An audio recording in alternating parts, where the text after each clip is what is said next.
দীর্ঘদিন পর দেখা মিলল তৃণমূল কংগ্রেসের। অবশেষে বিদ্যুৎ যন্ত্রণাকে হাতিয়ার করে ময়দানমুখী শান্তনুর নেতৃত্বে তৃণমূল।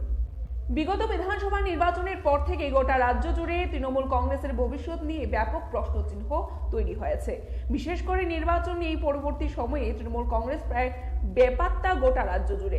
এখনো পরিস্থিতিতে আজ প্রদেশ তৃণমূল কংগ্রেসের উদ্যোগে রাজ্যব্যাপী ক্রমবর্ধমান বিদ্যুতের যন্ত্রণা থেকে রাজ্যবাসীকে পরিত্রাণ দেওয়ার দাবিতে কর্মসূচি হাতে নেওয়া হয়। এই কর্মসূচির অঙ্গ হিসাবে প্রদেশ তৃণমূল কংগ্রেসের উদ্যোগে রাজধানীর বিদ্যুৎ দপ্তরের সামনে বিক্ষোভ প্রদর্শন করা হয়। তাছাড়াও গোটা বিষয়ে নিজের প্রতিক্রিয়া ব্যক্ত করতে গিয়ে যুব তৃণমূল নেতা শান্তনু সাহার দাবি করেছেন যে বর্তমান সময়ে রাজ্যের সবচেয়ে ব্যর্থ দপ্তর হচ্ছে বিদ্যুৎ দপ্তর। এই সময়ের মধ্যে রাজ্যবাসী বিদ্যুৎ যন্ত্রণায় নাকাল বলে শান্তনু সাহার দাবি রয়েছে। পাশাপাশি অনতিবিলম্বে রাজ্যবাসী বিদ্যুৎ যন্ত্রণা থেকে মুক্তি না পেলে তৃণমূল কংগ্রেস রাজ্য জুড়ে বৃহত্তর আন্দোলন করবে বলে শান্তনু সাহার হুমকি।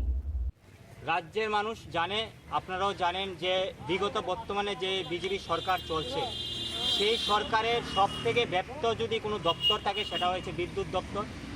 বিগত 6 মাস ধরে এই রাজ্যে দ্বিতীয়বার বিজেপি সরকার আসার পর ধর্মনগর থেকে সাবরুম পর্যন্ত যেইভাবে বিদ্যুৎ বন্ধ করে দেওয়া হচ্ছে, মানুষকে যেইভাবে গরমের মধ্যে হয়রানি করা হচ্ছে, তার প্রতিবাদে আজকে আমরা বিদ্যুৎ দপ্তর প্রদেশ তৃণমূল কংগ্রেসের পক্ষ থেকে আমরা আজকে ঘেরাও করেছি।